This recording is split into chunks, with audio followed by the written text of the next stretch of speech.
नैतिक शिक्षा कक्षा 8 अध्याय अनेकता में एकता। सबसे पहले प्रश्नोत्तर।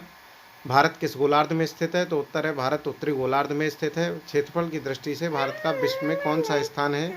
क्षेत्रफल की दृष्टि से भारत का विश्व में 7वां स्थान है।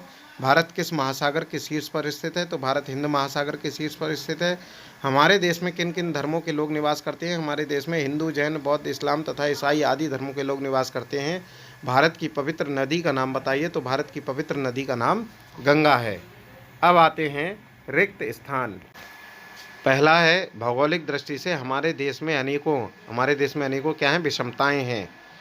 दूसरा है भारत में खाली जगह फिर खाली जगह के दर्शन होते हैं। तो भारत में अनेकता में, तो अनेकता में किसके दर्शन होते हैं? अनेकता में एकता के दर्शन होते हैं।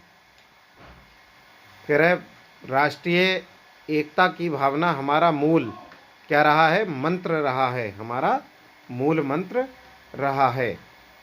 भारत का कुल क्षेत्रफल किलोमीटर है। तो भारत का कुल क्षेत्रफल कितना है?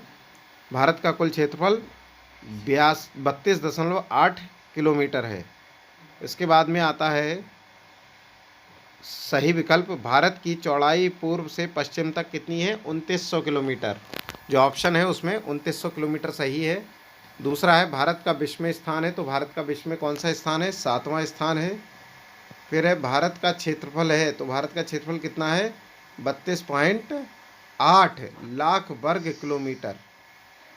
इसके बाद में भारत के दक्षिण में देश स्थित है। तो उसमें दो ऑप्शन दिए थे, श्रीलंका और मालदीव। तो इसमें उत्तर आएगा श्रीलंका, यानी भारत के दक्षिण में श्रीलंका देश स्थित है।